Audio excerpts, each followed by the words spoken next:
Ever jolted awake, heart hammering so hard you're sure the room can hear it? For most people, the nightmare fades as soon as the lights flip on. But tonight you'll meet 3 people whose bad dreams refuse to stay on the pillow. One dream crawled across a bedroom window, another burst open a faucet like a trap, and the last whispered secrets no burglar could possibly know. Each time, the brain served as an alarm system the body almost ignored, and each time, that nearly cost someone their life. Keep watching, because by the end, you'll wonder whether that weird flicker you shrug off at 3 a.m. is really just a dream, or a warning you'd better not hit snooze on. 10-year-old Kieran never left a camera running in his room, yet every few months he watched himself sleep from the ceiling. In the half-lucid dream, he floated above his bed like a stuck balloon, unable to budge except to swivel his head.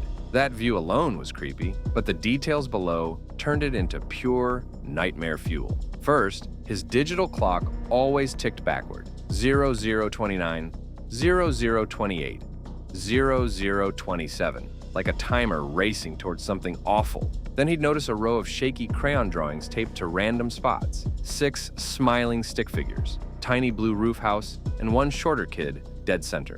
Kieran never drew those. He could barely sketch a square. Last detail? A battered metal toy train resting in a different place each time. Even though the original had vanished when he was 5, every dream ended the same way. Kieran's gaze slid to the window. A gray-haired man with a thin scar above his left eyebrow pressed his face to the glass, watching the child version of Kieran sleep below. When their eyes met, the man scratched at the frame like a raccoon trying to pry it open, and the boy jolted awake. After the 4th episode, Kieran finally confessed to his parents. Mom chalked it up to stress. Dad promised they were just a shout away, and together they walked the yard. No prints, no smudges, no creepy guy. For 6 blissful months, the ceiling cam stayed dark, until one spring night when the nightmare returned and the bedroom window in the dream was wide open. Real-world Kieran woke locked in full-body paralysis, convinced frigid air was pouring through the glass. 5 minutes later, he staggered over, window still sealed, but the fear lingered. When he retold the dream in painful detail, Dad's face drained at the mention of the scar. Turns out, Uncle Mason,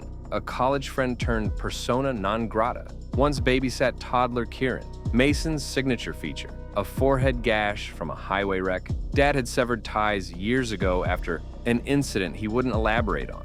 2 nights later, faint footprints appeared in the garden soil beneath Kieran's window. The dream stopped for good, but the family never sleeps with curtains open anymore. But that wasn't the only time a dream spilled into real life.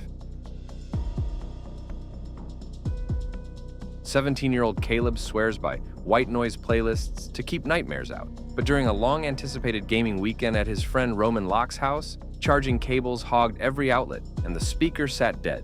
No sound machine, no thunderstorm loop, just silence under Roman's high ceilings. Around 2 a.m., Caleb found himself adrift on a tiny sailboat in churning purple-gray water. Wind howled like stadium speakers. On max and waves slapped the hull until a crack split near his feet. Freezing seawater gushed in. As terror peaked, a sleek dolphin shot from the froth, locked eyes with him, and spoke perfect English. "Wake up!" Caleb sat bolt upright on Roman's couch, heart sprinting, and caught the roar of water echoing from upstairs. Not a drip, not a trickle. A full-force blast. Roman and their 3rd friend Ian stayed snoring while Caleb crept up the carpeted steps. The upstairs bathroom door hung slightly ajar. Beyond it, the sink faucet was twisted hard right, geysering into the basin. Something about the scene screamed bait. Shadows pooled behind the clawfoot tub. Guts screaming, Caleb retreated, shook Roman awake, and they returned together. Roman, maybe too brave, pushed the door wide. A stocky stranger exploded from the blind corner, smacking Roman across the shoulder with a length of PVC pipe. Chaos erupted. 2 half-awake teens versus 1 desperate adult. Caleb tackled the man's knees. Roman grappled for the pipe. The intruder broke free, sprinted downstairs, and vanished into the night. Police found the window over the kitchen sink unlatched from the outside. Nothing stolen, nothing disturbed, apart from that faucet deliberately set to lure someone in. Officers wrote it up as a foiled burglary, but Caleb can't shake the image. Dolphin shouting "wake up" an instant before real water roared to life. He still runs ocean noise every night, but now it's less for comfort and more for early warning. And if you think 2 coincidences make a pattern, wait until you hear what happened to Jade.